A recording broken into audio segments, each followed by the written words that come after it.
So last meeting, we talked about bringing veterans home and veteran homelessness.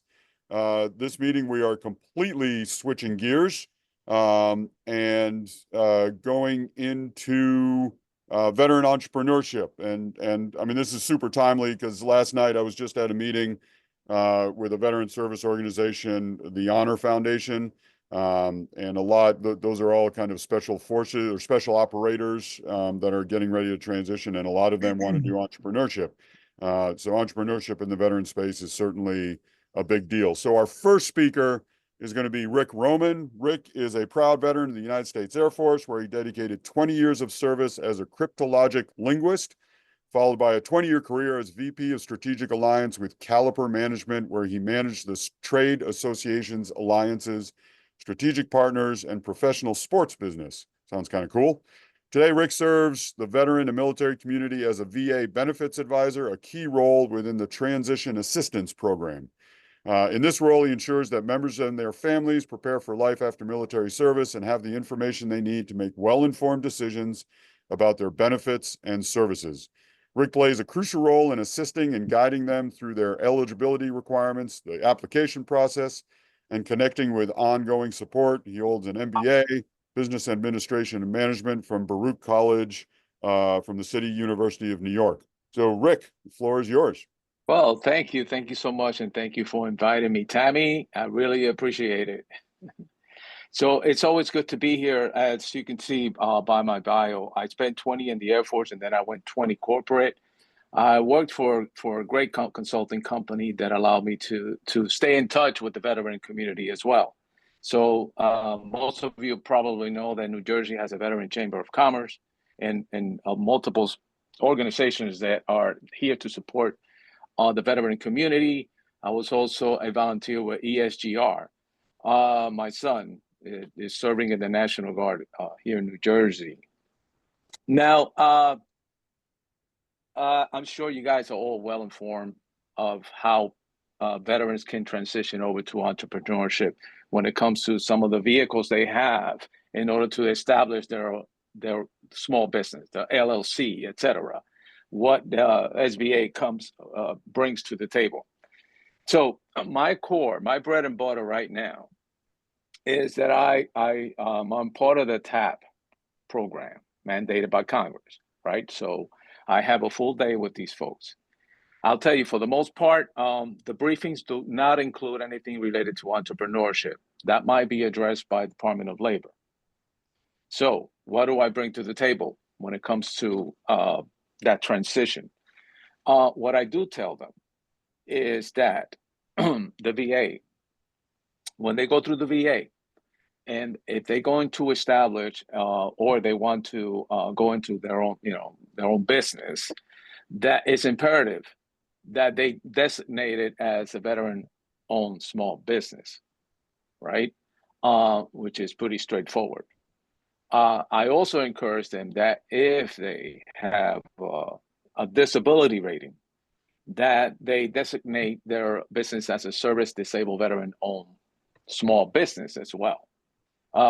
Why? Because the veteran has an office of small and disadvantaged business utilization. So for acquisition purposes, small veteran businesses who are independently owned and operated can bid for contracts. So for example, VA encourages and mandates that the veteran-owned small business participate in contracting, and they give them priority, right? The program is called Veterans First Contracting Program. So as a complement, VA contract specialists to conduct market research and seek out veteran-owned small businesses that can meet their procurement needs. So that's very important.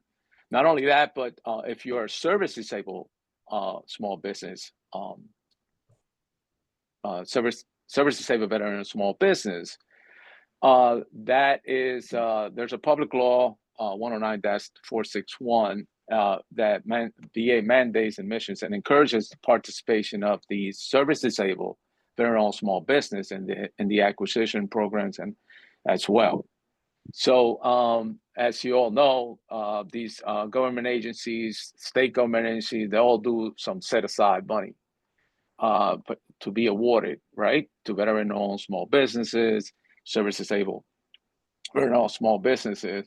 So, for example, the VA had a 7% award contract of award goals, subcontracting goals, based 7% for veteran-owned small business, 5% for service disabled veteran-owned small businesses, and then they also work with 8A, women-owned small businesses, et cetera, et cetera. So I mentioned this because during the process, the TAP program, I encourage all veterans or service members who are transitioning over to the veterans, is that for them to be, if they have a talent, if they feel that they have a service that could be monetized, et cetera, and if they want to create their own LLC, the VA, there's help.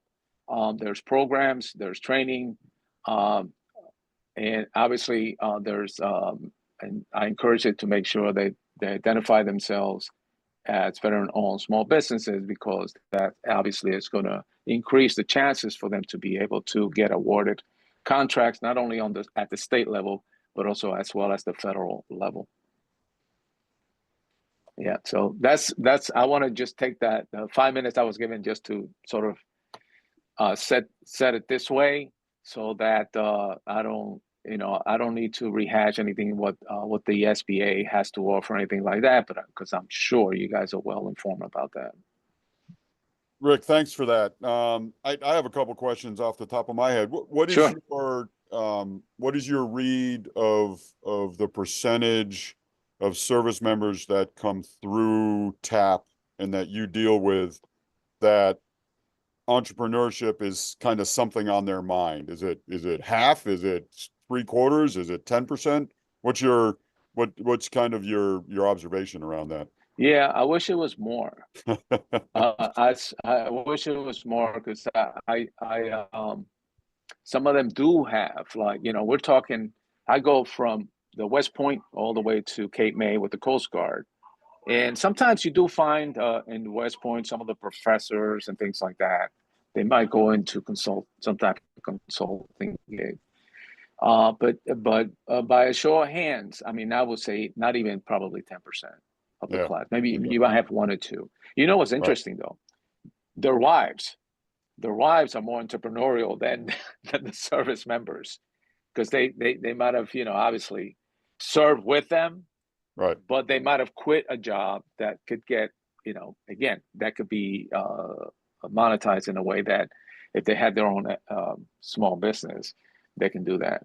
Right. What I do tell them though, that to make sure that whoever it is, that if you're the veteran, if you're a woman veteran, et cetera, that 51% of the business is owned by the veteran. Right. Right.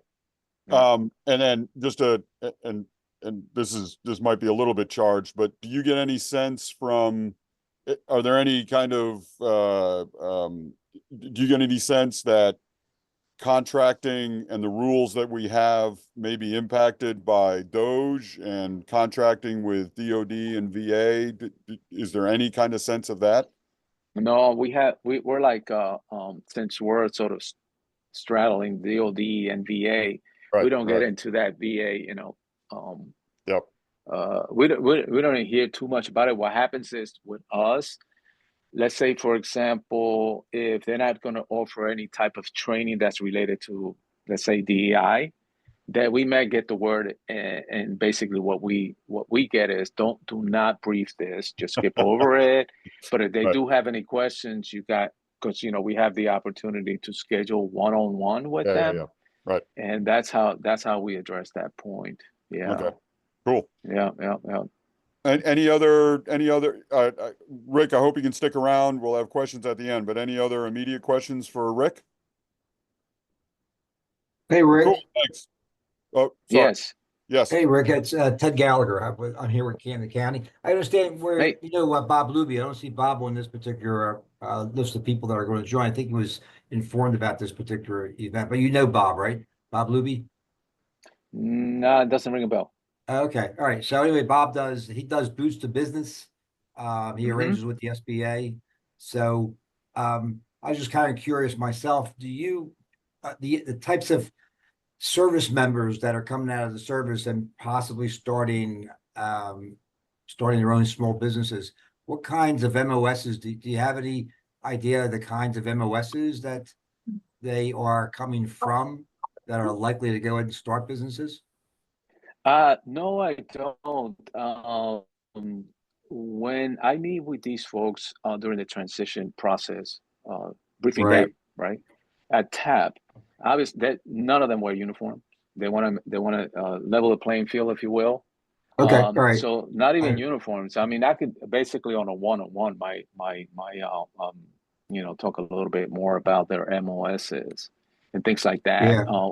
Some of them, they'll self-report. Like for example, someone might say, "Hey, I'm teaching economics at the academy, and this is what I'm gonna do. I'm gonna take a break." They'll mention it like that, but in passing, not like in a formal setting. Yeah. Okay. I was just trying to assess if Mhm. you get an idea of where like coming out of tech or coming out of management or coming out of teaching or something like that. So yeah, I was just curious. Right. Thanks. Yeah. Hey, Ted. Yeah, Ted, and this is Hank. I understand the. Oh, Okay. No, I'm just go gonna ahead, say, I Rick. understand DMAVA does a lot of great work with the boots to Boost the business. what's the program? Boost to business. Boots, Boost the Boots business. of business. Yes.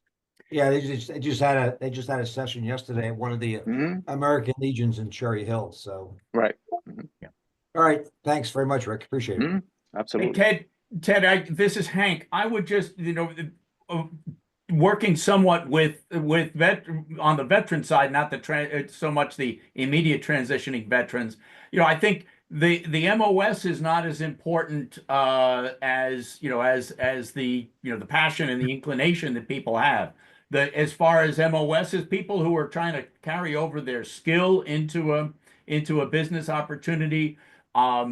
Is certainly on the training that I do, the IT side. The military has trained people very well on both security, so some personal security, private security, but also information technology. There are people who are trying, particularly people who want to get into government contracting and are looking to do that. There are also some service members who have been involved in the logistics and procurement side who are attracted to the government contracting space as well. So there are some sort of direct carryovers from the military occupations specialties, but really it's more sort of what people, sometimes it's their avocation, sometimes it's their hobby, and particularly Rick, I think you hit it right on the head. Military spouses, almost by necessity, are Yep. entrepreneurial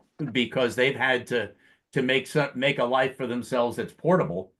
In some Hmm. cases, I did it myself when my wife PCS and we moved my entrepreneurial business. So there's there's a real inclination, and they, of course, it may be their career that they're hanging out their own shingle, or it may be something that they've just chosen to pursue.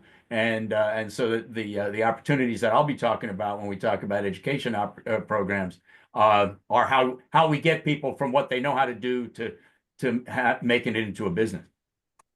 Mhm. I've had a similar experience, Hank, with a couple like people that are in the civil engineers, now want to open their own construction business. So yeah, they definitely can transfer those skills into entrepreneurship, which is an awesome thing. And that's why Boots business is so great for them to help them transition. So actually, that's a great segue. Hank is our next speaker. So Hank is a career Army officer. an entrepreneur himself. As he just mentioned, he's the head of the Veteran Services Officer at St. Joe's University, and certainly to this aspect runs the Veteran Entrepreneurship Boot Camp at St. Joe's as part of Syracuse University. Correct, Hank? And so Hank's going to talk about kind of the educational side and the training side next. Hank, the floor is yours.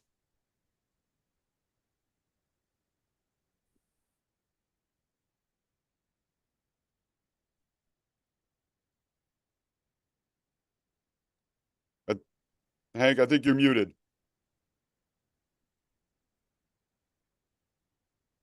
Great. Okay. Are you looking at my slides or are you looking at my background?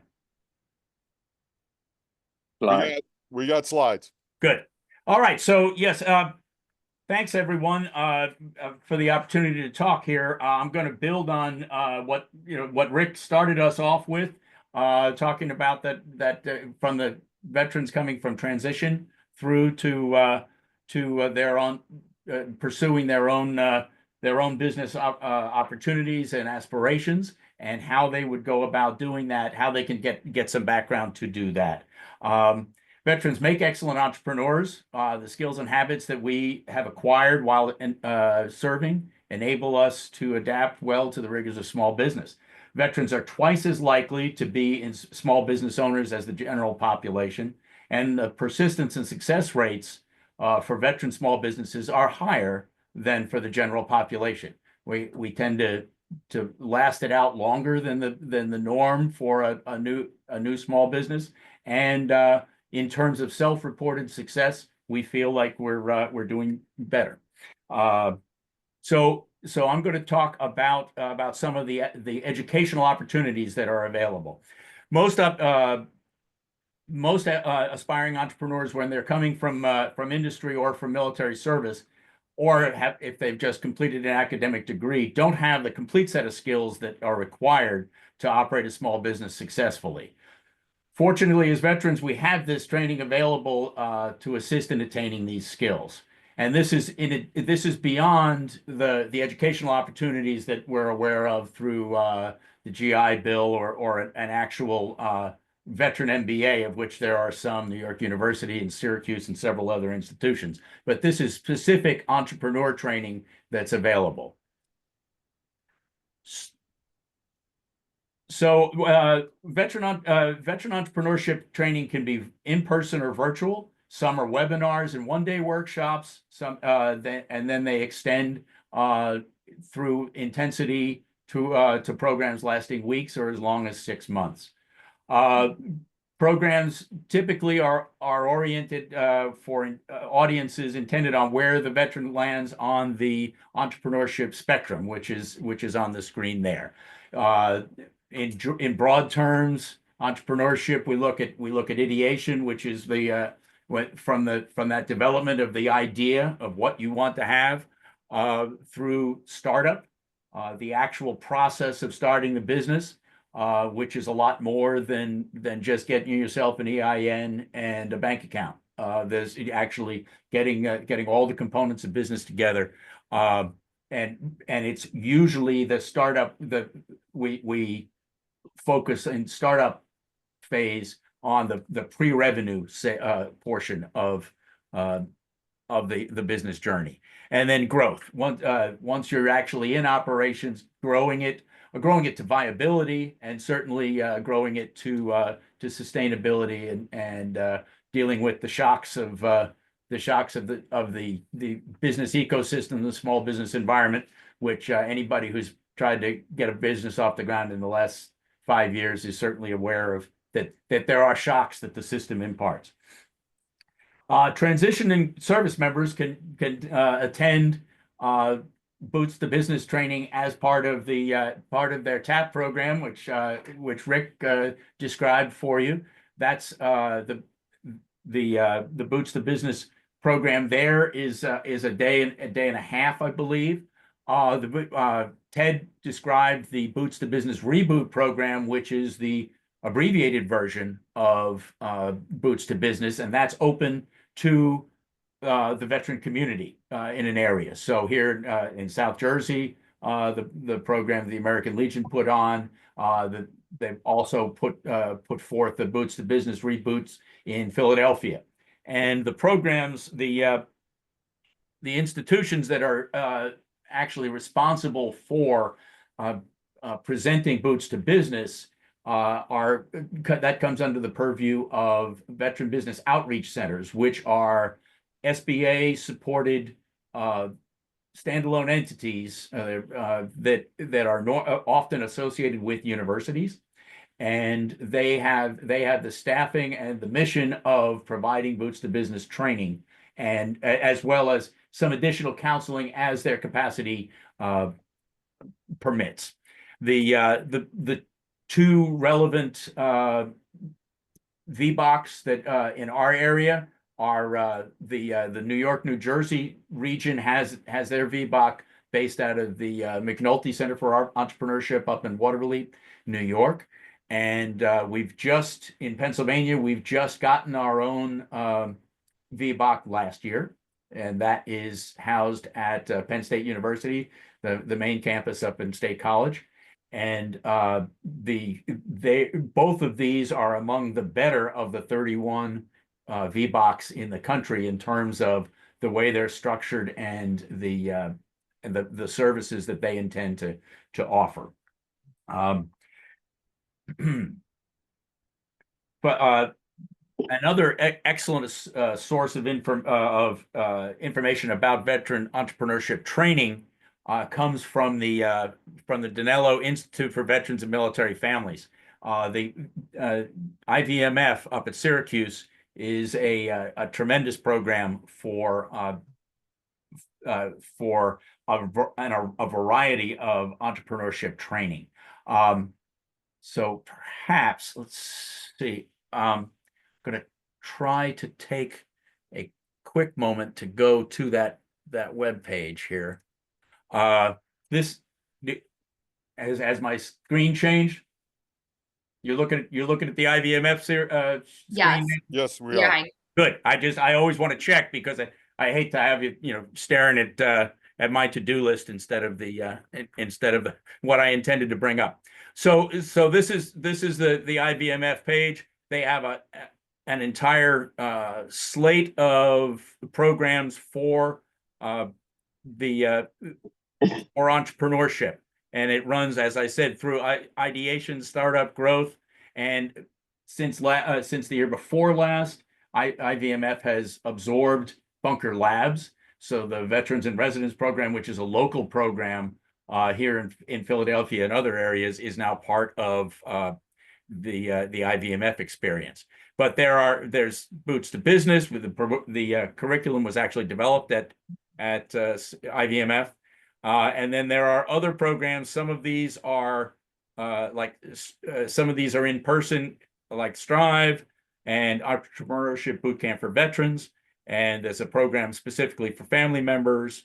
VWise is a weekend program for women entrepreneurs, and a program for veterans who have been in business for a little longer, Accelerate, and also the annual Veteran Business Conference, the EDGE Conference, which has been held in Dallas for the last several years. That was back in March.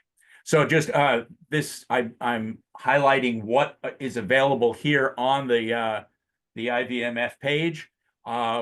That's one of two resources I wanted to point out, and we'll talk a little bit more about the specific program that we offer at St. Joseph's in just a moment. The other page that I wanted to bring to your attention is the Small Business Administration.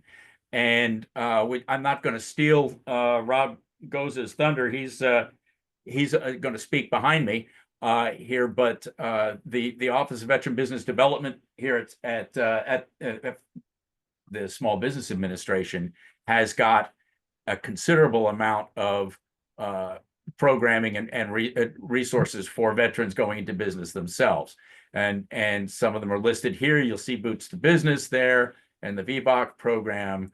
You can see programs specifically for women veterans. They support IVMF and other programs around the country. programs specifically for procurement, service disabled veterans, and you see my program there, as well as the veteran entrepreneurship program out and other programs around the country, as well as resource partners.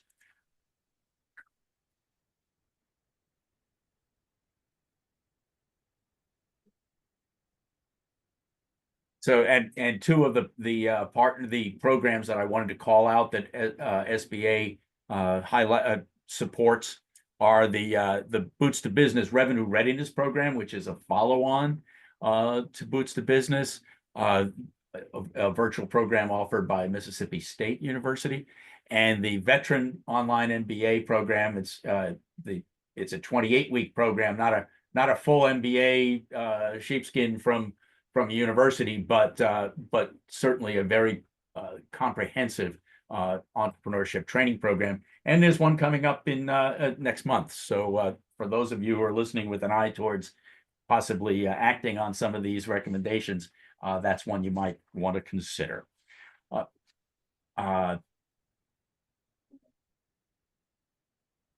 So locally, we talked about the fact that Hugo mentioned that our entrepreneurship bootcamp for veterans here at St. Joseph's University is affiliated with the network of 8 universities who offer the entrepreneurship bootcamp for veterans. We all offer our own version of the same 3-phase program. It starts out virtually for a month, and then is followed by an intensive 9-day boot camp, or 8 days and travel in place on campus for us here up on Hawk Hill, and then a year of support during the execution phase after the veterans go home. Our focus is on late ideation to early startup scale businesses, and we've operated 14 cohorts of that program and have 256 alumni. Then the thing about on EBV and most of the programs here, all of the programs that are offered through SBA and many of the other programs here at Ryder and Warrior Rising and others, is there's no cost to the participating veterans. EBV is specifically was developed for post 9/11 service disabled veterans. So that is the first criterion category that we go through. We do sometimes waive those requirements, but it has to be particular circumstances.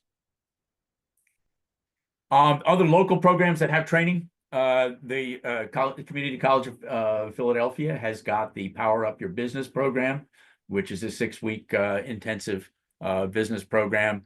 The LA21, which is the Lancaster Avenue Business Consortium, runs some entrepreneurship training out of their Entrepreneurship Resource Center in conjunction with our local small business development centers. And you also have the two groups which are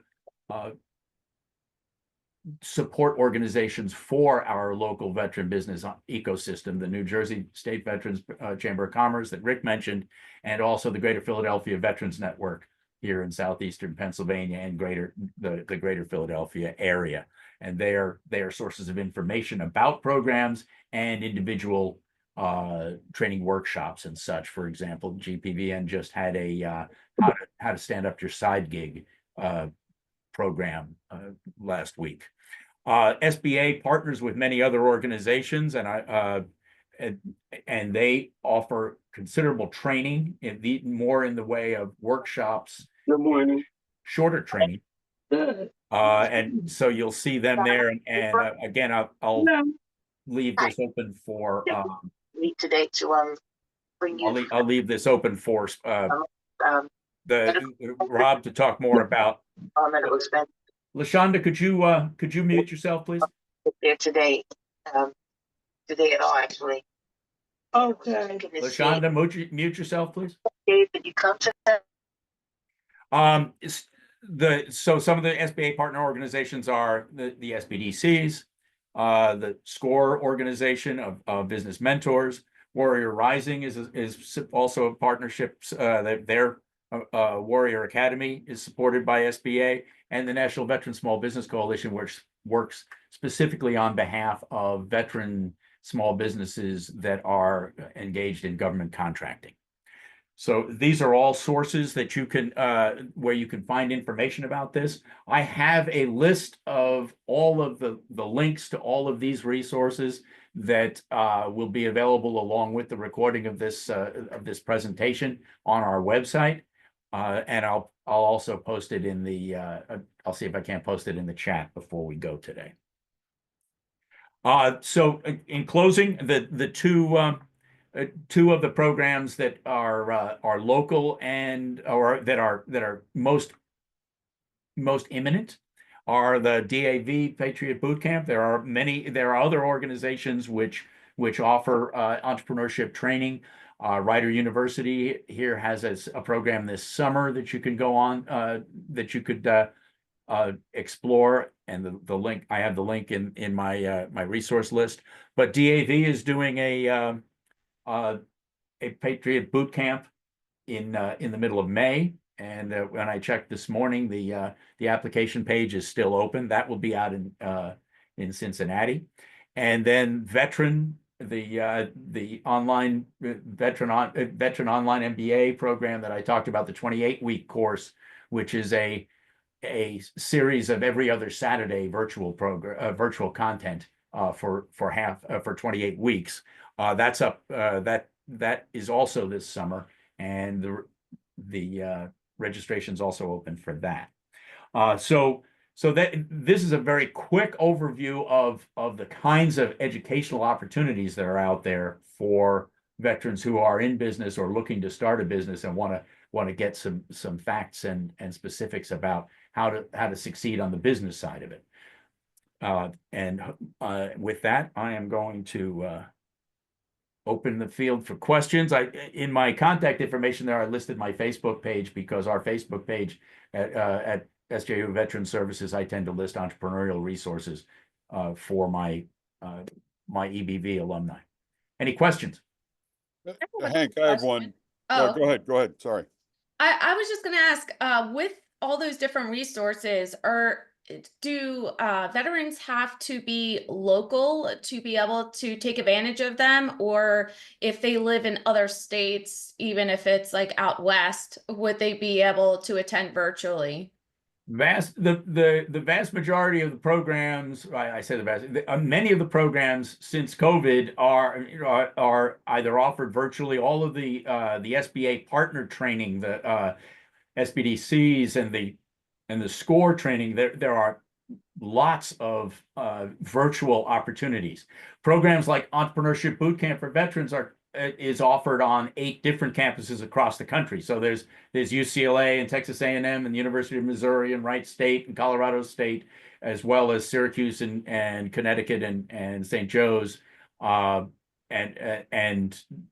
LSU and Florida State with 2 specialized ones. But we also recruit nationally too. My alumni are from over 40 states and territories. So sometimes the programs are available virtually, and otherwise there are opportunities. And the nice thing about the network, and again, Rob, I'm apologizing if I'm stealing your thunder, but all of the SBA partner organizations are national. So I introduce people to the SCORE mentors in Philadelphia, but there is a SCORE chapter wherever you are. So the opportunity to connect in person is there in most of these instances and wherever they live. That's great. And it does seem, I'll say, Rebecca, that veterans tend to prefer the in-person process. During COVID, when I ran my program virtually for 2 years, the attendance was considerably lower than people were deferring that opportunity, that educational opportunity, until they had the chance to actually experience it in person. But both options are there. Great, thank you. Hank, I have a quick question. You mentioned that the the rate of small business ownership is higher in the veteran community and that they tend to last longer. I would love to think that's because veterans are freaking rock and they're awesome, but how about the ecosystem? I mean, it looks like there's a pretty good support mechanism for veteran entrepreneurs. Does that have anything to do with their success? I would certainly think so. That's getting into finding the ecosystem is always the challenge. Veterans, as with any services that veterans have at their disposal, we tend not to notice them, Right. even when we go looking for them. But it certainly is a supportive network. It is national. The NVSBC is doing their conference down in Florida in 2 weeks. And they're going to have over 2,000 people at this conference, and just for government contracting. So it is a very, very robust system. And folks like Rob Goza who's our veteran business development officer here locally at the SBA district office, and others are there to point veterans in the right direction. Another reason for the success and the persistence certainly is that we're veterans, we're stubborn. We mission accomplishment doesn't mean until 5 o'clock or until or until it gets hard. So there's certainly a see it through sort of an aspect of that is part of the veteran success. The other thing is, and what a lot of these training programs try to do for veterans is to assist them in being realistic about what entrepreneurship is and what it can do for them. So the success numbers, we do have the veteran small businesses account for, I believe it's $2.1 trillion of the GDP. That it's a huge number, but the vast majority of the veteran-owned small businesses are not contributing materially to that big number with all the commas in it. But the expectation of what success means for a veteran going into small business, and that the fact that they self-report that they are successful after 5-10 years means that they went into this with the right expectations, and they have that self-employment is doing what it should for them, so they're content. Awesome. Cool. Any other questions for Hank? All right. So next we have Rob Goza, who's the lead economic development specialist for the U.S. Small Business Administration, obviously, as we've just been talking about, in the Eastern Pennsylvania District Office. He joined the SBA Eastern Pennsylvania office in 2013. He previously served as Regional Communication Director for the SBA's Mid-Atlantic region. He served as Chief of Public Affairs for the Southeast Louisiana Veterans Healthcare System in New Orleans, as a captain in the Air Force. And then he had to go from being in the Air Force to I guess, went from Navy to Air Force. So I don't know what that says about you, Rob, but you're in the veterans community now, so we get to make fun of you. He also served 5 years in the United States Navy aboard the USS Enterprise. Fun fact, which I got to fly off of as an Army helicopter pilot. So sorry about that, Rob. The floor is yours. It's always good to be with family. You know what I mean? The vibe is always the same everywhere you go, right? And I always have trouble deciding who I'm going to root for when Air Force plays Navy. Kind of like I have trouble when LSU plays Ole Miss, because those are both of my other alma maters. So I'm going to try and share my slides here, and depending on the success I have with that, we will soon see. Let's see. I got him. Great. Now if I can just get the presentation to go. There we go. I have to shift back and forth. Most of the government stuff is on Teams, so whenever I move to Zoom, I have to remember where all of the buttons are. So as Hank mentioned, I work for the U.S. Small Business Administration. We cover the Eastern Pennsylvania District Office covers the eastern 40 counties of Pennsylvania. As soon as you cross the bridge, coming out of Philadelphia and you're in New Jersey, you're now the New Jersey District Office's area of responsibility. But I know that because it's the Philly metro area, there's a lot of overlap. So SBA's the only federal agency of the United States government whose sole mission is to help small businesses start, grow, and succeed. Basically, the running joke that I often tell people is that Reagan used to say that the scariest words in the English language are "I'm from the government and I'm here to help." In my case, it's actually true. I worked for a Navy chief that that said there's only like three parts of the government, and one of them's the military, one of them's law enforcement, and the other one is kind of like the fairy godmother department. It's a very small organization, and they can really they're the ones who actually do most of the actual helping. Somehow, after being in the Navy, then the Air Force, and then working for VA in New Orleans, I found my way to that organization that my chief, when I was just like 19 years old, talked about. So that's the great thing about this job, is there's no regulatory compliance piece to what I do. I don't go to small businesses and give them grief about their taxes. I don't go to small businesses and make sure that they're OSHA compliant. Don't get me wrong, businesses should pay their taxes. They should be safe and OSHA compliant. However, our role is really to lift them up and help them and support them, and to enable small businesses and Americans in general to pursue the American dream of small business ownership. So it's really kind of a cool job. Um, w- but just like my chief used to say, it's a very small organization. I cover 40 counties with the help of 2 economic development specialists, and then there are 2 other folks that I'm the team lead for, which is the government contracting folks, and they handle specifically government contracting training, and then working mostly with 8A firms to ensure that they're utilizing that program to the best benefit that they can. And we'll talk a little bit about that. So in order to reach all of those folks, the 750,000 some odd small businesses that are in the 40 eastern counties, we leverage the partner network that that Hank referred to. So the small business development centers, SCORE, the VBOC, and the WBC.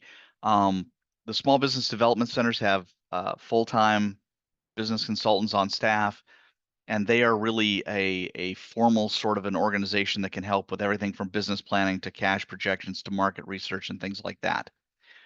SCORE, on the other hand, is an all-volunteer network, and their whole method is one-on-one mentoring. So they used to be called the cadre of retired executives. They kept the SCORE, but they realized that most of their mentors are not fully retired now. It seems that people both put retiring off farther and farther into the future, and then a lot of folks just kind of semi-retire. But they provide the similar sorts of technical assistance and business training. I heard some folks mention virtual earlier. Just to let you guys know, SBDC, SCORE, the VBOC, the Women's Business Centers, who will help men as well at the WBC. But all of these are essentially force multipliers for us. When I walk into a SCORE chapter meeting, there's 40 mentors and one of me. When I walk into the SBDC, there's 5 or 6 folks there. When I walk into the Women's Business Center, these are fully staffed organizations that are kind of local to their area. So they have both local expertise, but they also have the ability to expand SBA's reach. And there are about 1,400 of them nationwide.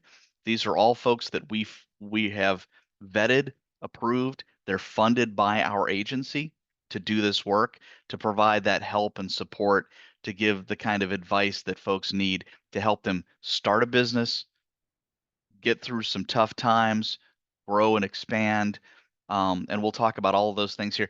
By the way, this is a 2 to 4 hour presentation, but I'm going to get through it in about 15 more minutes, so hang on tight.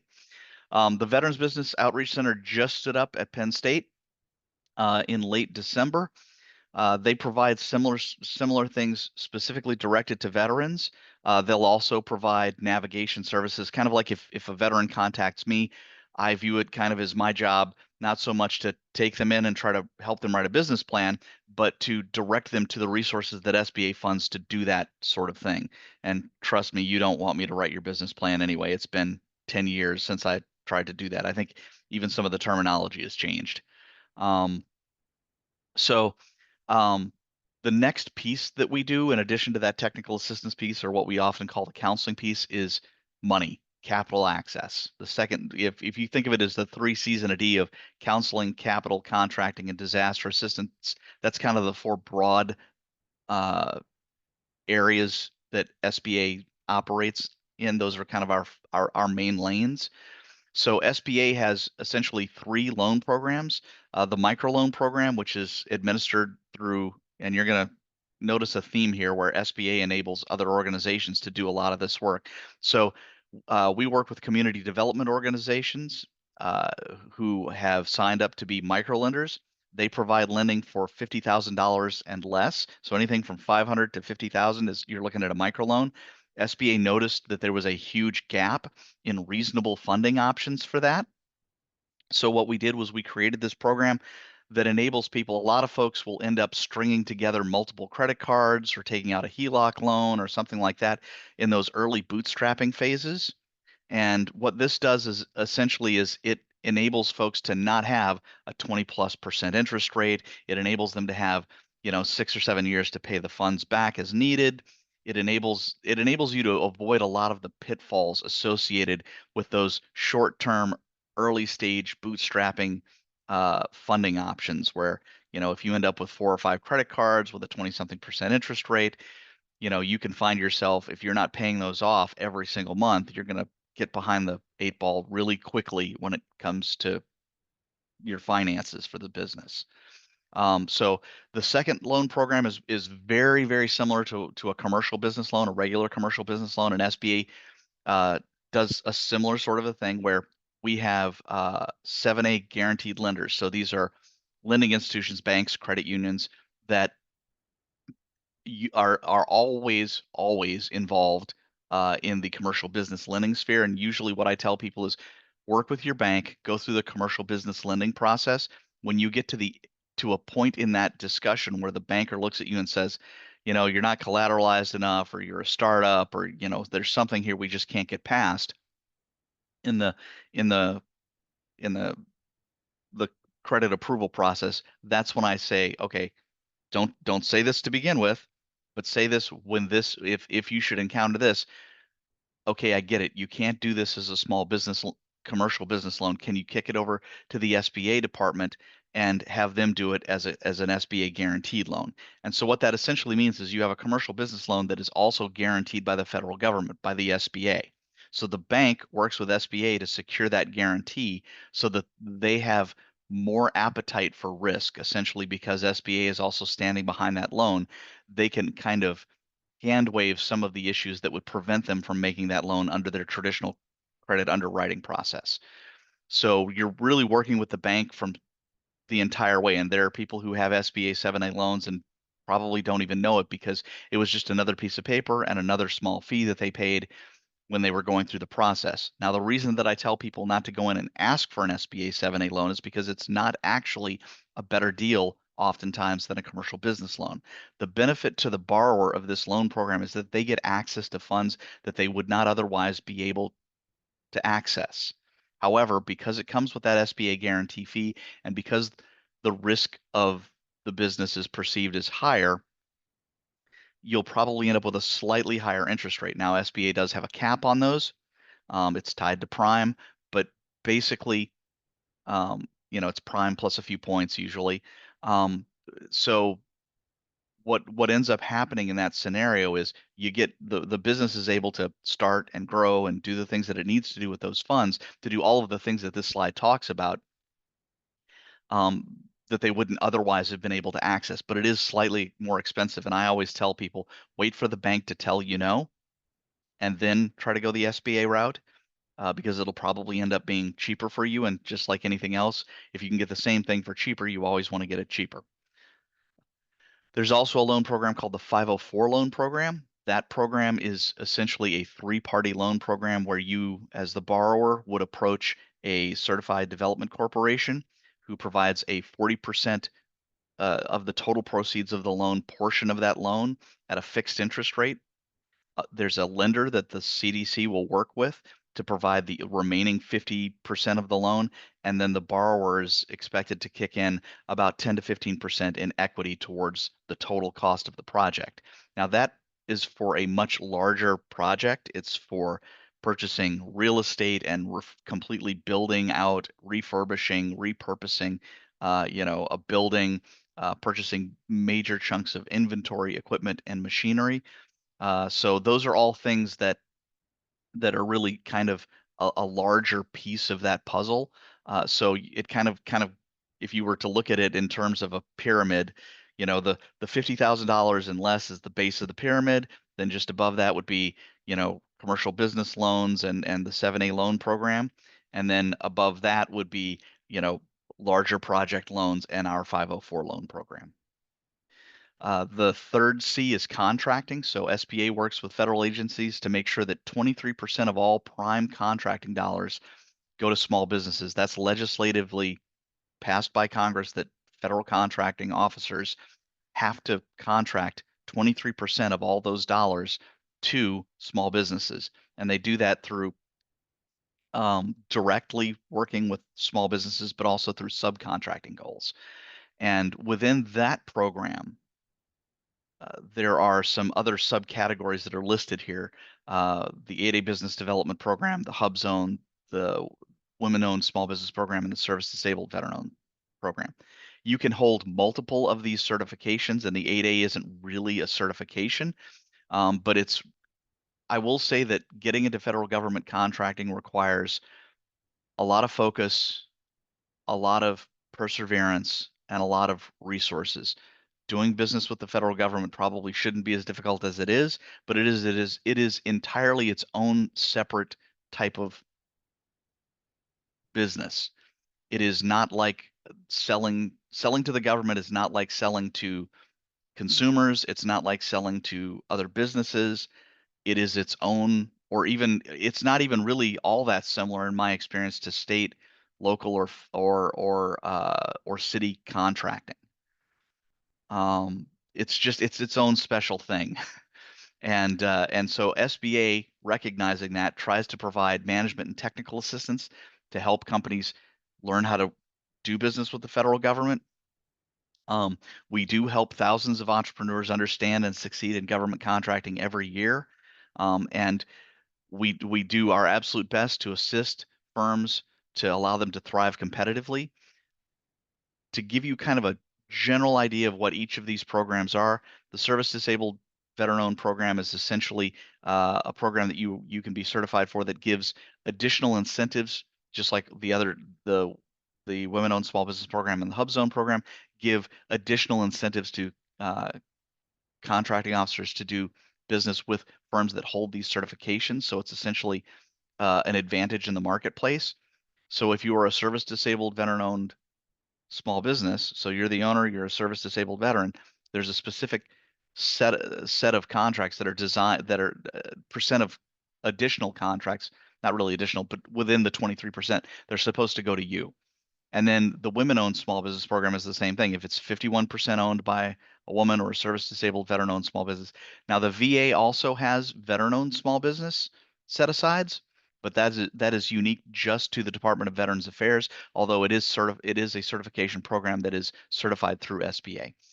The Hub Zone is probably the trickiest one, in my opinion, next to the 8A program, because the historically underutilized business zone program is basically your business has to be located physically in a hub zone, which is a census designated location, and then 30% of your employees have to live in that hub zone or another hub zone. They have to reside in a hub zone.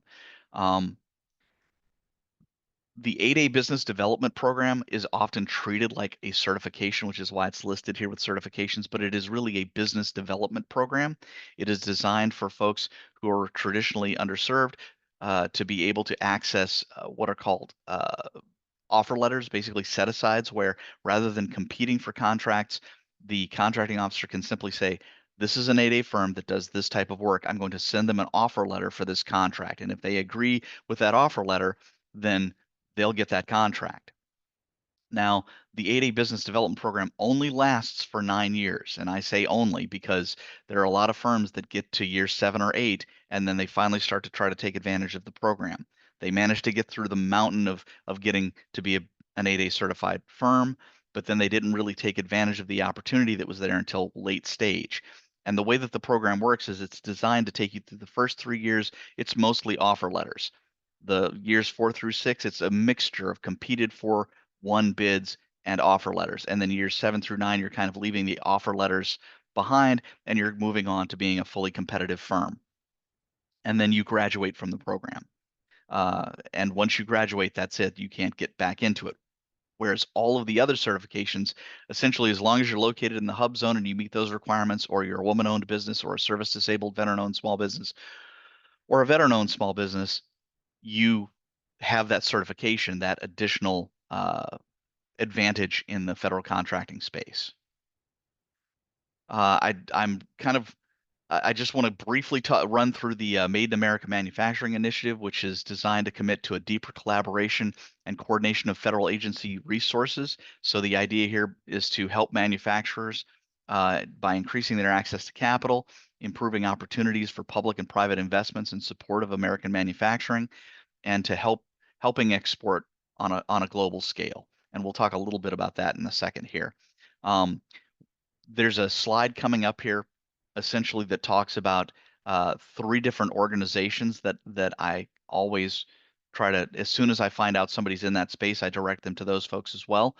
But the Pennsylvania Manufacturing Extension Partnership serves manufacturers in the state by enhancing their productivity and tech performance. They really provide the sort of in-depth manufacturing business assistance that is specific to manufacturers, and they provide essential training and consulting to help make those firms more competitive.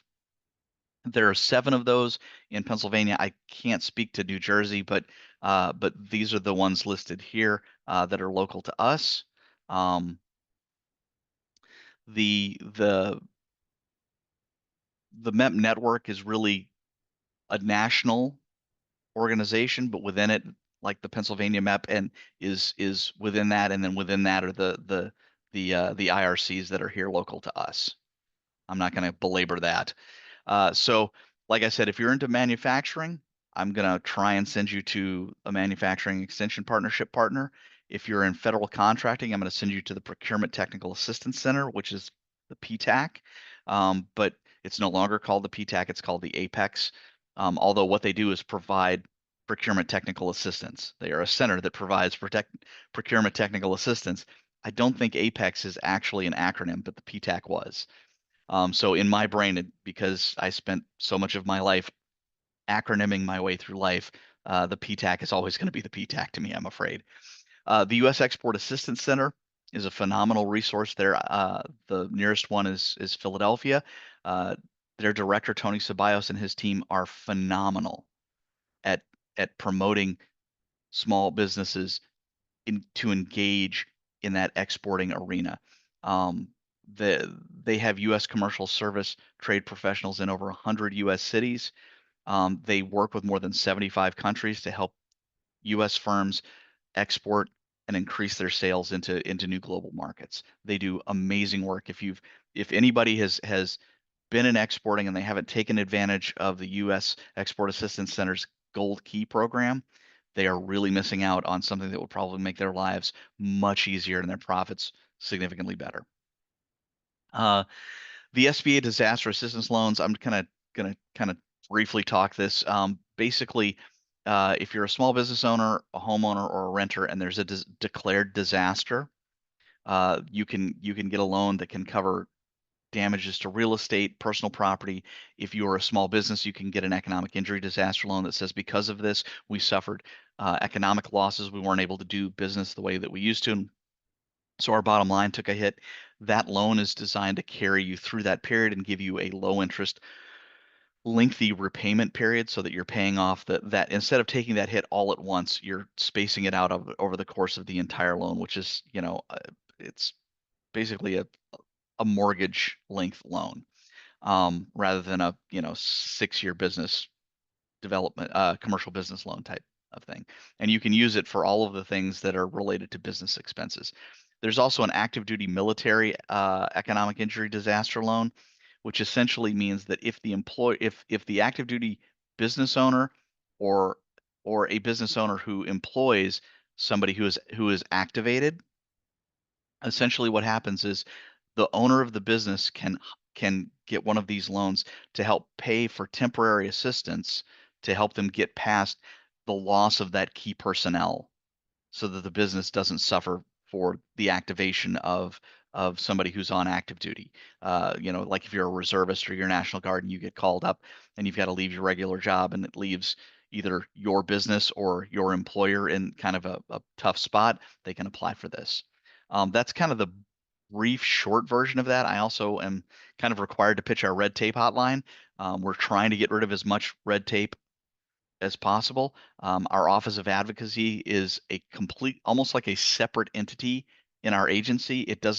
The Office of Advocacy does not report to the administrator of the agency like the rest of it does. They report directly to Congress, and they take the feedback and the information about regulations that are making it harder to do business, making it costlier to do business, that's cutting into people's profits, causing additional manpower to be devoted to things that could be devoted to running the business. If you have something like that, please go to redtape@sba.gov and submit an email. It helps if you include like some idea of how much it's costing the business, because that ties it to a hard and fast kind of number that can be presented. And then of course you can always call 1-800-827-5722, and they'll actually talk to you in person. This is our contact information for our office. All of that top stuff there's our Twitter and X account, there's our sba.gov/PA website, and then there's my information here. I also want to do a quick pitch for our Veterans Business Development Officer programs, which includes, as spoken about earlier, Boots to Business, Reboot to Business. These are programs that in person we work with Jeff Hanks, who's at the Transition Assistance Program at Carlisle, and we actually have one coming up on the end of this month, the 30th of the month, and the 1st of May. So 30 April to 1 May. It'll be my first back in that saddle for a while. That had been being primarily run by our branch manager, Solomon Wheeler, who just retired. He's on his way out the door, so I'm picking that up. And just prior to that, Shannon DeGilio, who some of you probably know, was the Veterans Business Development Officer. So I picked up that hat when she took a promotion to another part of the agency, and I'm going to try and cover Central PA a little better with the loss of well, not better, but I will be covering it in addition to the other pieces, picking up some of the stuff that in Solomon's absence. The running joke that I've been telling people is that when Norm Macdonald got fired from being the weekend update anchor for Saturday Night Live, his replacement, Colin Quinn, basically said, you know how you walk into a place and the bartender's there and you recognize him, he knows you, he knows how you want your drink and all of that stuff. He's like, and then one day you go in there and that guy's not there and there's some other guy and you're not sure you like that guy. Well, I'm your new bartender and I'll do everything I can to help. It might take a little minute, but we'll get there. And with that, I'll take any questions you got. Rob, that's awesome. Thanks. I'm sure you're a great bartender. I mean, you did serve in the Air Force and the Navy, so you've got it going on. Any questions for Rob? I have a quick one, Rob. What's the proportion of time you spend on veteran stuff within your role, would you say? Technically or actually? How about both? Technically, 10% of my time is supposed to be devoted to that. Yep. In reality, I mean, you try to spend as much time where your heart is anyway, right? Right. So I spend as much time as I can possibly get away with on veterans business development officer work. To the point that, occasionally my boss is like, there's other things you're supposed to be doing, right? So. Yeah, yeah, cool. Thanks. Any other questions? I have a question. Go for it. Good morning, all. So my question is, for veterans they have the idea, they have everything to start their business as far as their LLC, their business plans, their bank accounts and everything. What is the success rate of them getting approved for the SBA loan in regards that their business is so brand new and they don't have revenue, they're just getting it off the ground? So I'm going to tell you the exact same thing that I just said in the briefing, which is I would meet with our technical assistance partners, and I always tell people, here's the list of the folks that are nearest to you. Reach out to all of them, see who works best for you, who makes the most sense to you. It's kind of like speed dating, except you're looking for business assistance, and they'll help you build out your business plan, your cash projections. You'll be able to have all of the business plan that you need. And don't ever let anybody tell you, oh, I'll write your business plan for you if you pay me. Don't do that. That's just paying somebody else to do your homework, but they still can't take the test for you. So when you meet with other people to talk about your business, you need to know your business plan backwards and forwards anyway. So it's kind of and they're never going to write a business plan that makes sense to you the way it will if you write it yourself. So I always say, meet with those folks, get your business plan in order. One of the things that a guy I used to work with used to say all the time is not having a plan is a plan to fail. So you got to have the plan, and then you've got to be able to present that plan to a lender if you're looking for financing. So one of the things that I always tell people is figure out which level of funding, figure out how much money you need first. If you don't know how much money you need to do more homework, because if you approach a lender and you say, I need a loan, and they say how much, and you don't have an answer, or you have an answer that doesn't make a lot of sense because you haven't really run the numbers, they're going to sniff that out really fast. That's like their whole job, is to figure out whether or not you're a good bet to repay them. And I don't come from a lending background, and so my opinion of lenders was kind of like, they're those people who always have have no as their primary answer. I've learned over the years why they are kind of the way that they are. I've kind of learned to take into account how they view it. And so what I would tell you is that if you're looking for a microloan, you can always reach out to the community development organization that's near you, the microlender that's near you. They'll actually help you. They provide a bunch of technical assistance. And in fact, when you sign up for a loan with them that's $50,000 or less, they have a requirement to provide technical assistance. That's one of the things that SBA mandates as part of their lending process, because we know that they're working with literally fledgling businesses that are just new to the whole thing. When you're talking about a commercial business loan, you're talking about $150,000 and up. So really what you're looking at is being able to talk to a lender and convince a lender. And if you find yourself in a situation where you haven't fully convinced the lender and the lender seems kind of on the fence, that's when an SBA guaranteed loan is probably your best bet, because that will overcome some of the concerns. And the bank literally has to certify to the federal government, SBA, that they would not be able to make that loan otherwise without the SBA guarantee. And so what they're basically doing is they're looking at you and they're saying, oh, you're a startup. That's way outside of our comfort zone. We don't lend to startups, but we do if we get an SBA guarantee. Oh, you don't have enough collateral. You're not collateralized enough to make us comfortable that if this thing doesn't go and you default on the loan, that, we would end up out all of our money. And really, that's the whole point. All banks do is let you use their money temporarily, and you have promised to pay them all of that money back plus the interest, which is their profit margin. So they don't and they don't ever want to collect on collateral. It's their worst case scenario, because they never get for that collateral what, even you probably could get if you were selling that stuff yourself. They're not in the repossession business. They're in the banking business. They're making loans and collecting payments and handling all of the regulatory requirements around that. They do not ever want, outside of like an old West movie where the banker is trying to like foreclose on properties because he knows the railroad is coming or something.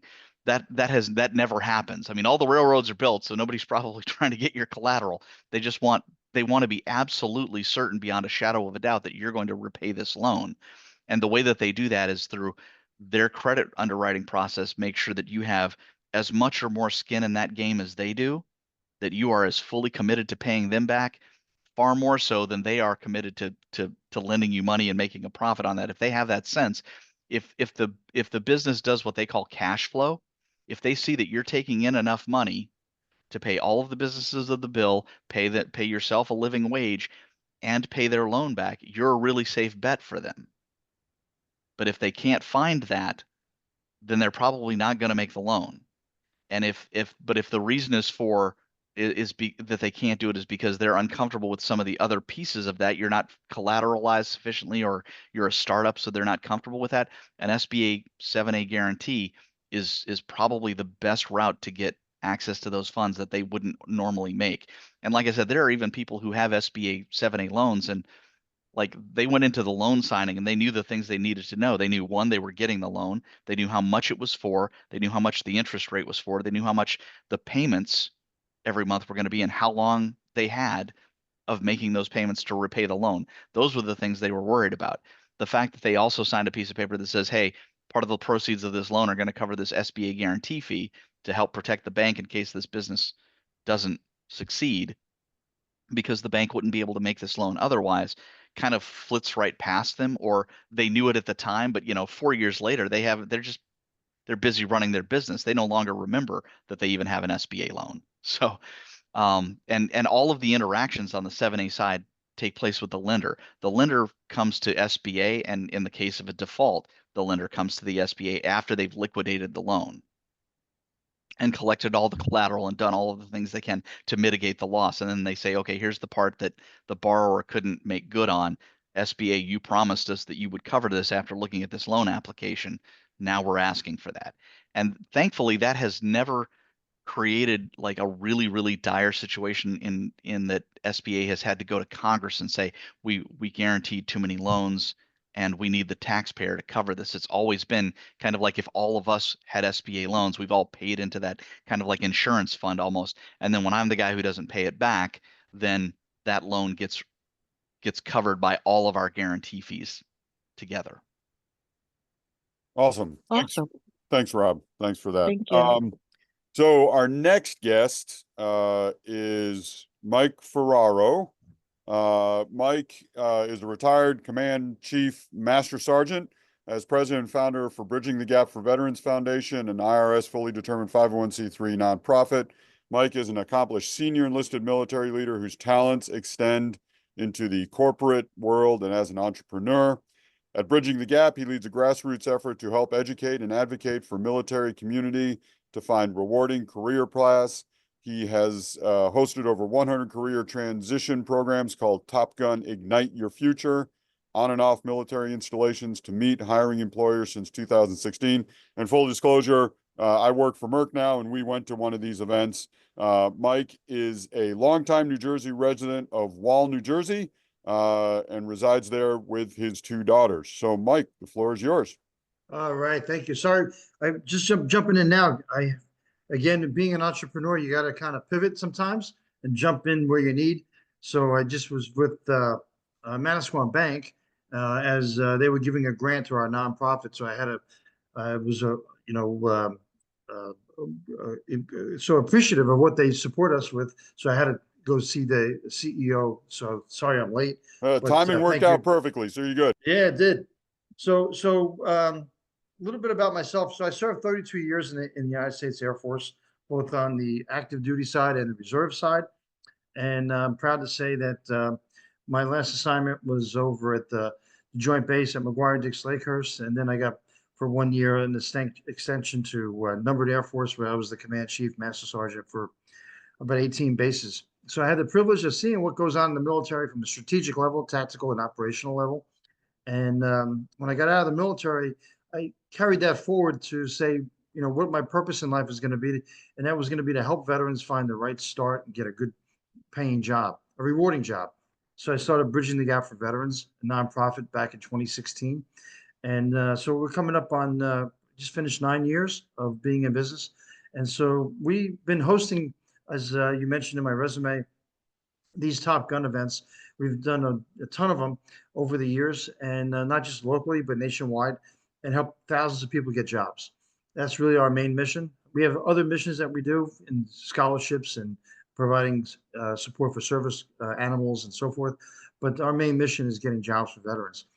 And we have a coffee program, which is really the entrepreneur piece of what I get involved with. And that means actually a new cost center where within Bridging the Gap, we have two cost centers. One is on the career side and then the marketing side. And that's really our development money that comes in to support us, as well as grants.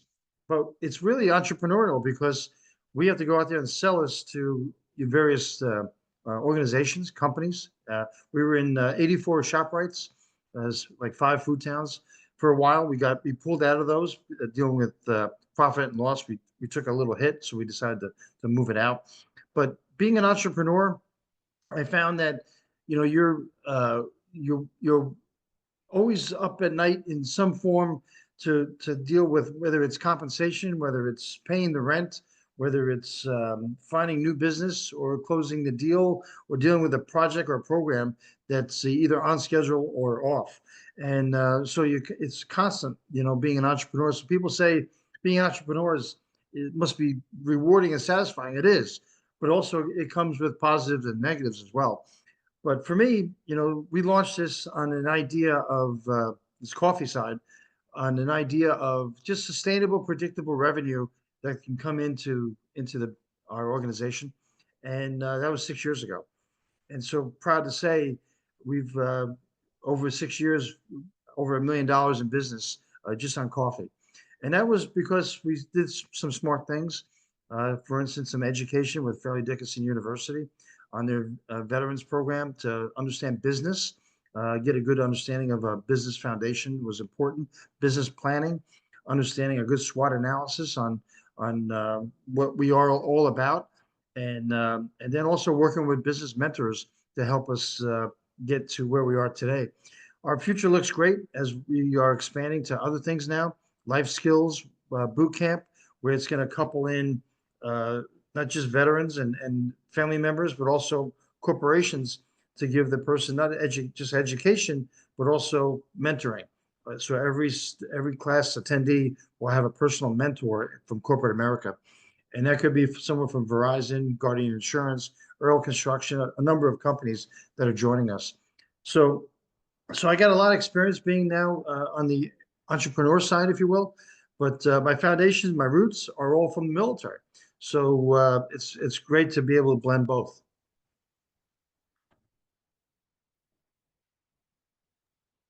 Awesome. Mike, thank you for that. Does anybody have any questions for Mike? I see some names here that I know, like Rick Roman as an example. Of course, I know Tammy. Rick spoke earlier. The event that I went to was at the Bordentown National Guard facility. How often do you put those kind of events on? So we do 3 a year. So Okay. February is the first one. We're looking into June now, and another one in September. And the reason for that is the timing of when employers are typically hiring. And towards the end of the year, of course, people kind of shut down a little bit. They look at their hiring plans. So September is always a decent month to get some people in for opportunities. The speed interviewing is great because people have an opportunity to meet employers for 7 minutes. They may not get a job, but then again, they may. And Right. so it's one of those things where they have an opportunity to meet and practice their elevator pitch, but that could lead to a job as well. Yeah, I find those rewarding. They're good for the interviewer and it's good practice for the Yep. interviewee as well. Yep. Any And other Mike, questions? Yeah, go ahead. I think you forgot to mention about ESGR. I'm sorry, Mike, I didn't hear if you heard that. Yes, Yeah. sorry.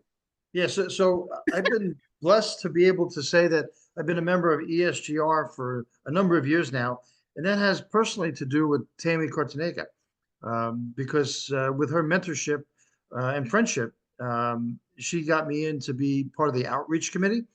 And then I kept screwing up and getting promoted. And then they made me the state chair.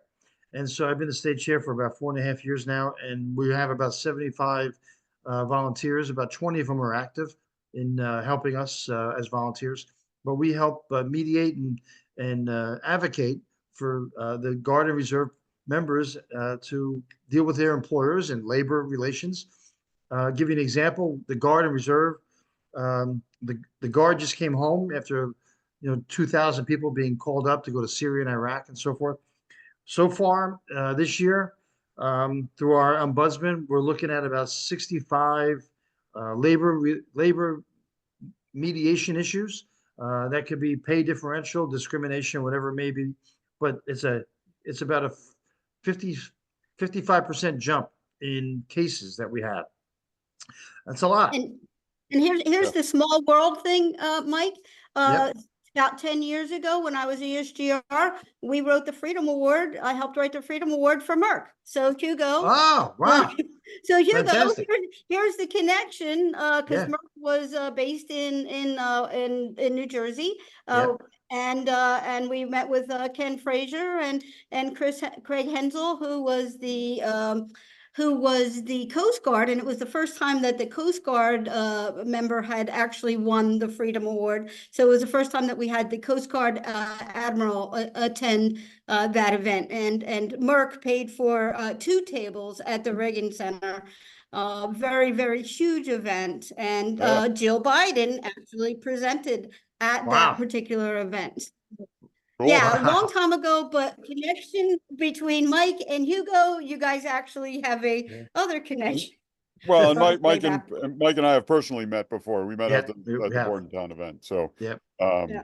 that's Well, we're cool. talking 12 years ago, you guys probably had, crossed paths, would have Right. crossed paths then, but anyway, Oh, yeah. okay.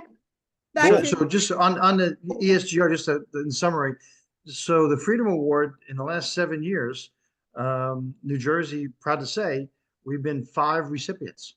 And so we got one more in there right now, Cooper Healthcare, where they made it to top 30. And so we're going to find out sometime in June if they won.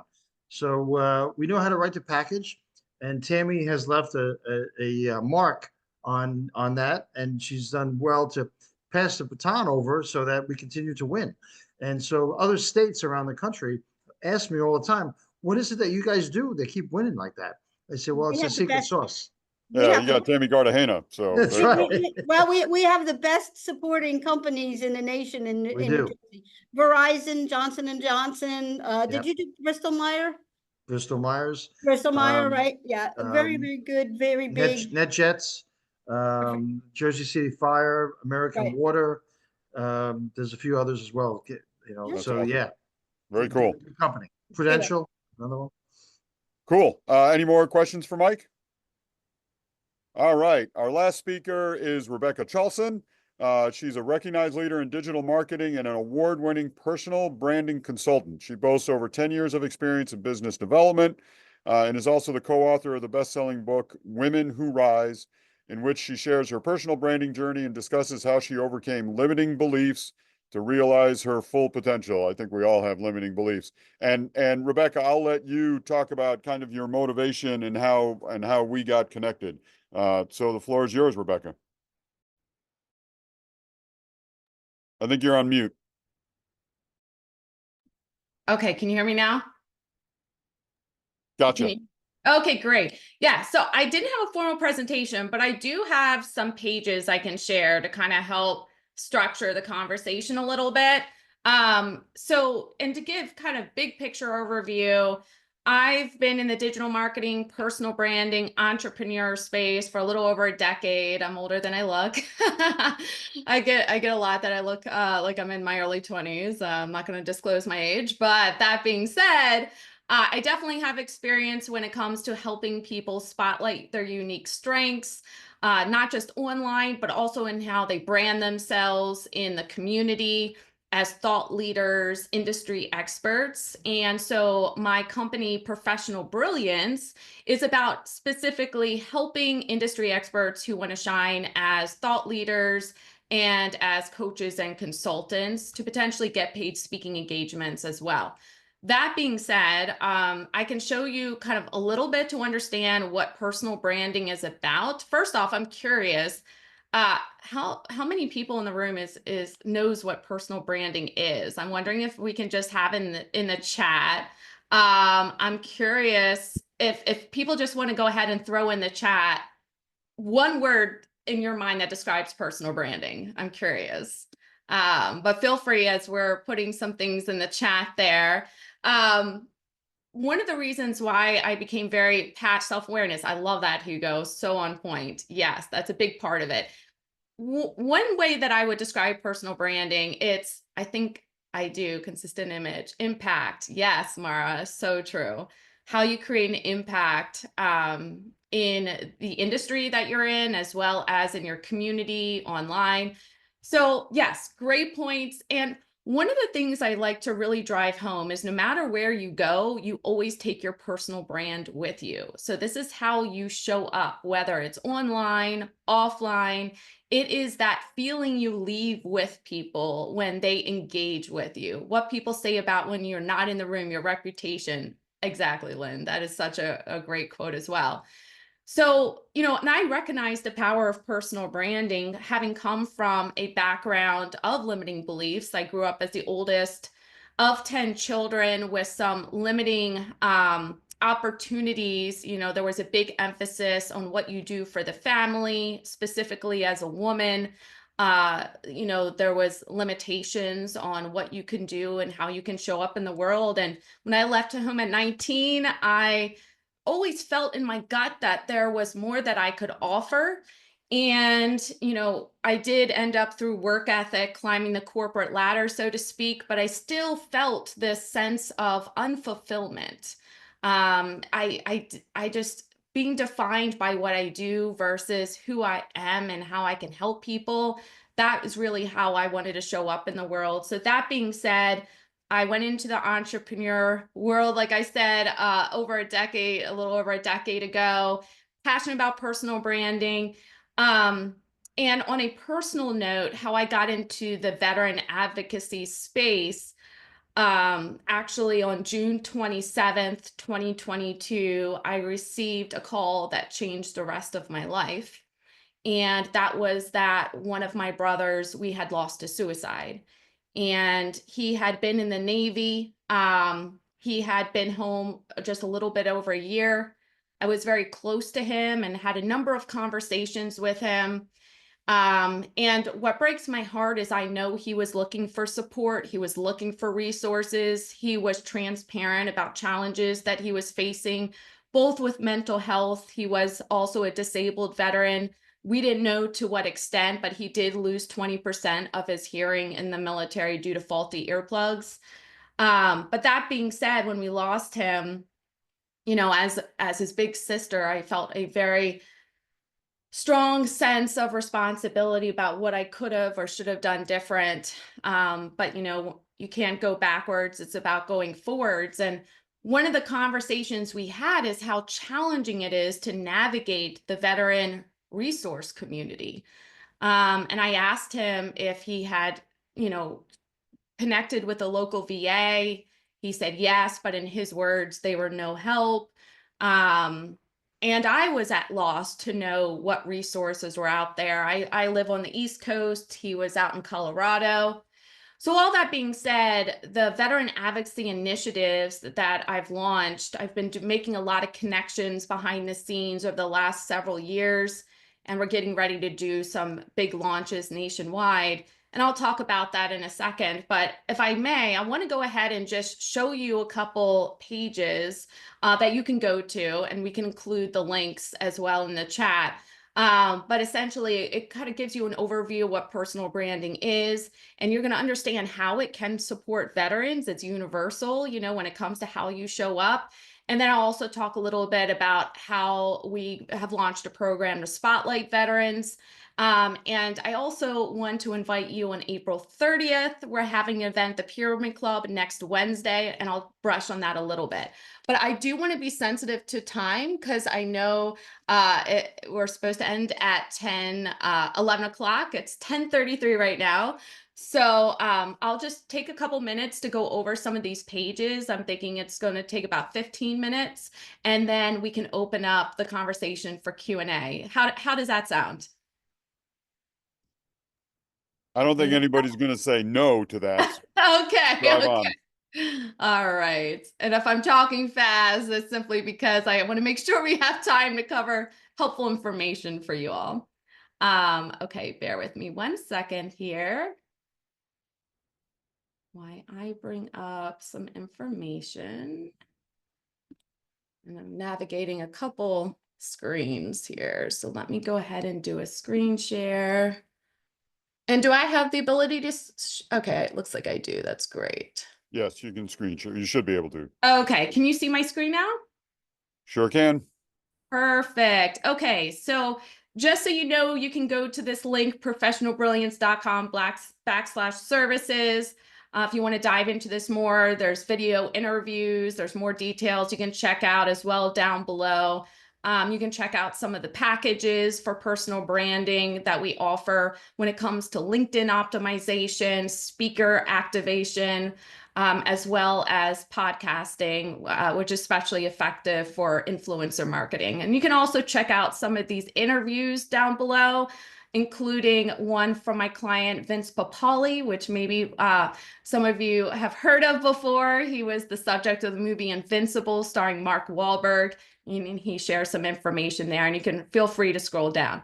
But this is what I want to focus on just from an educational perspective. So the professional brilliance formula I created to simplify the personal branding journey.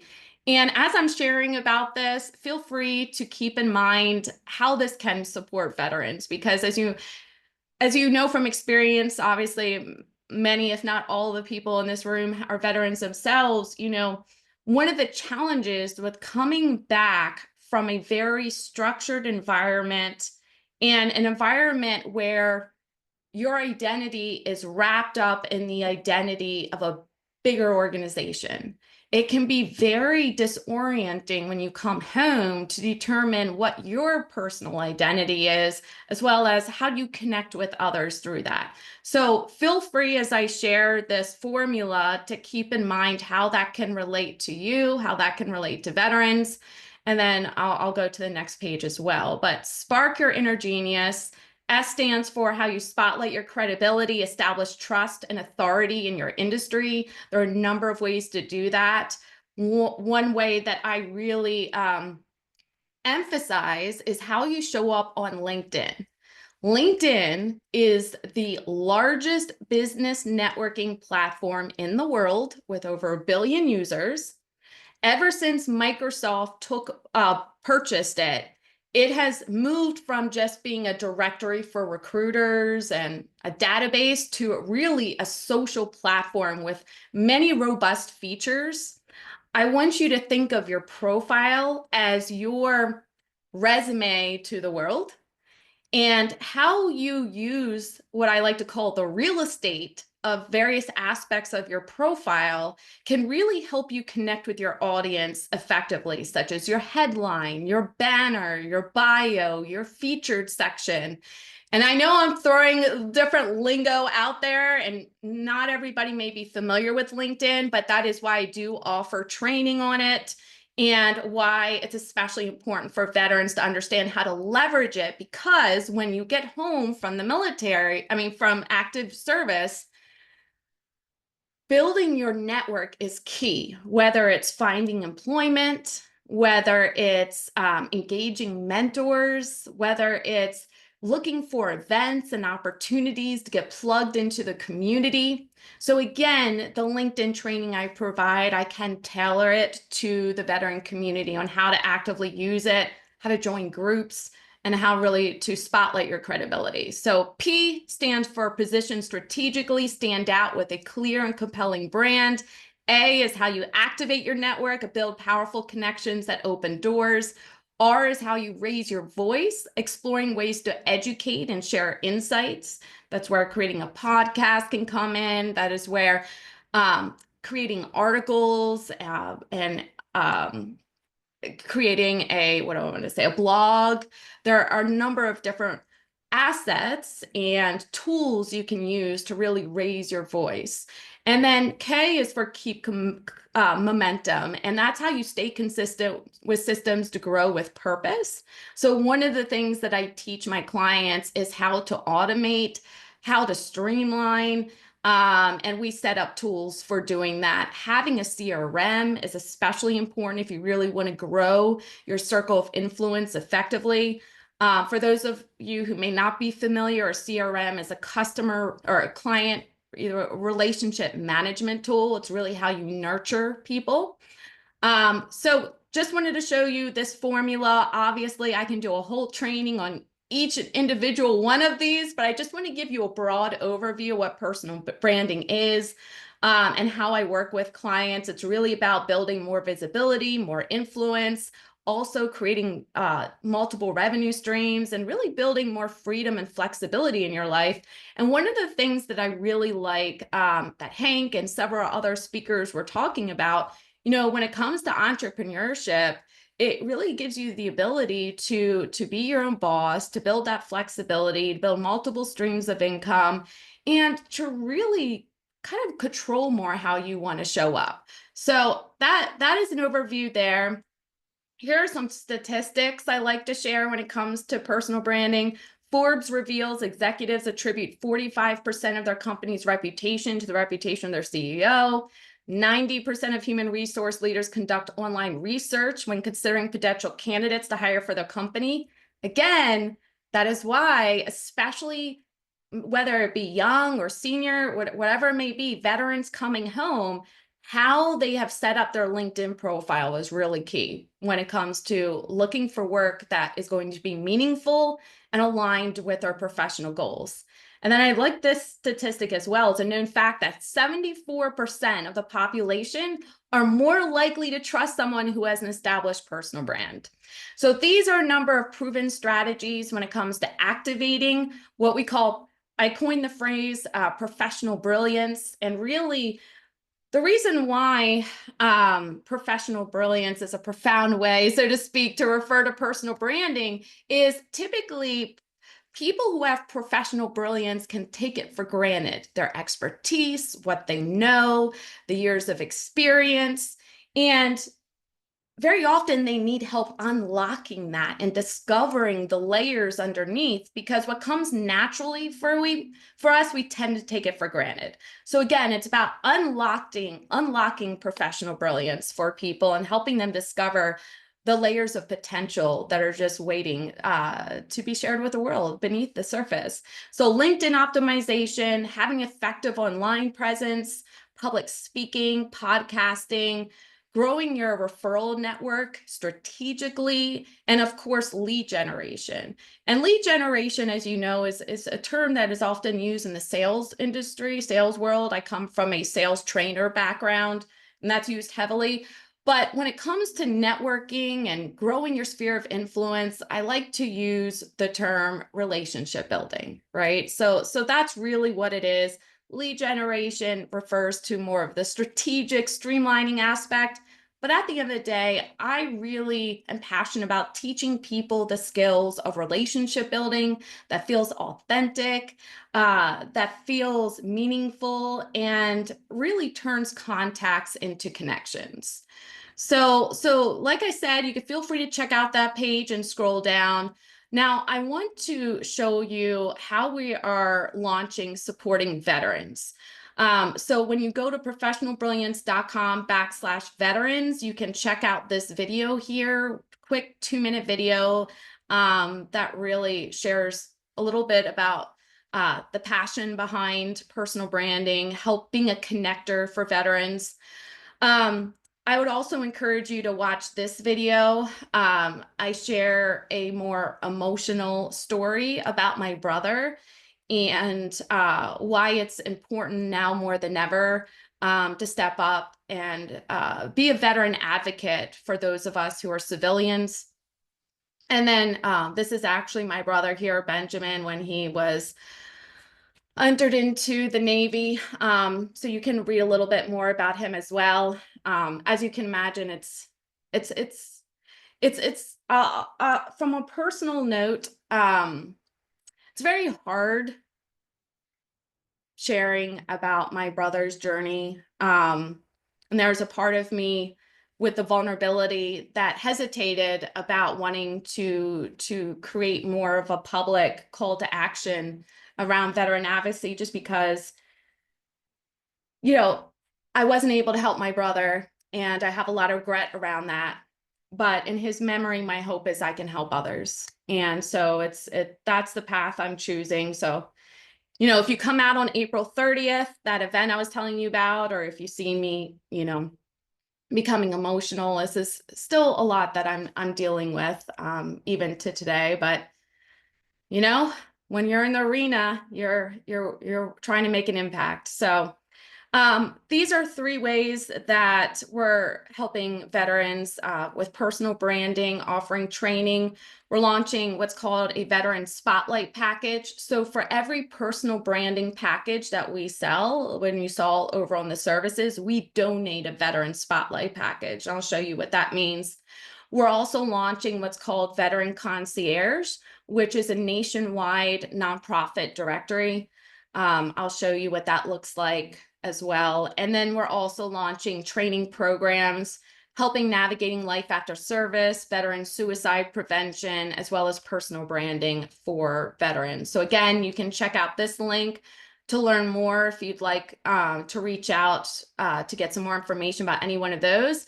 But now I want to talk to you a little bit about the Spotlight package, because this is also going to help you understand how veterans really can show up in a unique way on LinkedIn, and how my platform is donating a Spotlight package. Now, we do have some qualifiers for what veterans would be able to receive this free package. One of the initial qualifiers is ideally we're wanting to support veterans who are within their first 3 years of coming out of the military, because as we know, that is really the most vulnerable time, especially that first year, which is what my brother was in. So several things that we do, and what the reason why as you're kind of reading through this with me, I just want you to keep in mind why we created this package, because these are so important for veterans as they're reacclimating back into civilian life. So LinkedIn optimization, helping them with their LinkedIn presence, and really giving them a leg up into the networking world, especially through LinkedIn. So with this package, we actually design a spotlight image. We are able to kind of curate from them what their core strengths are. We create a promotional post, and we tag various influencers that we're connected to help raise awareness for these veterans that are looking for a job and resources and mentorship. So that is something. We also help highlight their LinkedIn profile with banners that really drive home how they show up in the world from a leadership perspective, with resilience, discipline, determination, those character qualities that are developed while being in the military that really can showcase and help them stand out with their resume and in their network in a unique way. So that being said, I'm keeping track on time. I have a few minutes left. So this is the event. If you go to the link professionalbrilliance.com/event, I would love to invite each one of you. Next Wednesday is really what is going to be inviting everybody into the experience of these initiatives we're launching, as well as veteranconcierge.com. I do ask that you register, and as a thank you for being part of this conversation today, I'd like to give you my VIP guest coupon code, which will get you into the event at no cost. So when you go to this and you register, go ahead and put in all one word VIP guest. Really, my goal for this event, it's not about making as much money as possible. Obviously, ticket sales do go towards the launch of Veteran Concierge, but this is really meant to be awareness campaign. And so you can scroll through here. We're going to be having networking with movers and shakers of the city at the Pyramid Club. If you're not familiar, it's beautiful. It's up on the 52nd floor with skyline views. We're also going to be having a panel discussion with 3 very powerful speakers. We're going to be talking about how to take action for veterans. So for those of us who are civilians, community leaders, and also veterans, this would be helpful to see why we're creating this call to action to be aware of the challenges that veterans face when they are transitioning back home. I'm actually really excited that we're going to have Maureen Weigel, who, as I'm sure all of you know, is the head of Veteran Affairs of Pennsylvania. She is going to be on the panel. She's going to be able to give, yes. She's also going to be giving some great insights. Right now, I probably don't even need to say this, there are a lot of veterans who are experiencing anxiety, concerns about their benefits with the upheaval that's happening with various government programs. And so Maureen Weigel is going to be speaking to that, as well as giving perspective from a female, which is great. As you all probably know, she was the first female in her role and very dynamic speaker. I've had several conversations. We're really excited to welcome her on the stage to give her perspective. And then we're also going to be having a networking expo style event where we're going to have a number of veteran organizations represented with tables and collateral so that everybody in attendance will be able to connect face to face with the resources that are available both locally as well as nationwide. So feel free to check this out, register with that coupon code that I gave. Feel free to check out the videos. As you know, it's only a few days away, so we're trying to get a head count sooner than later. So if this is something you want to attend, please actually register today. That would be great. And then finally, I just want to show one more screen with you. Veteran Concierge. We're going to be discussing that more at the event. But this is the platform I wish my brother had and that I had to help him navigate the resources out there. And one of the things I've been drinking out of a fire hose over the last several years behind the scenes and connecting with a number of leaders nationwide, as well as various influencers. In fact, I had the privilege of interviewing on my podcast. Little did I know that he was going to be the Deputy of Veteran Affairs of the United States of America. But Paul Lawrence, I interviewed him several months ago.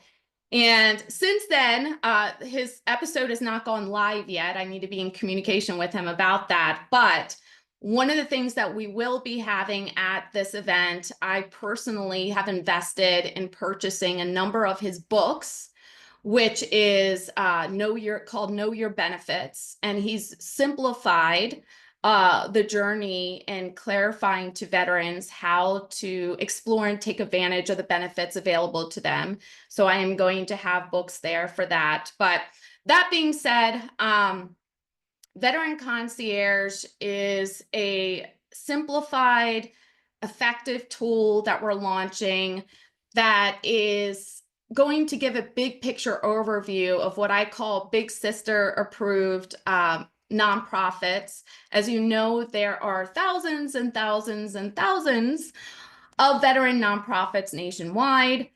But some of them are unfortunately not sustainable.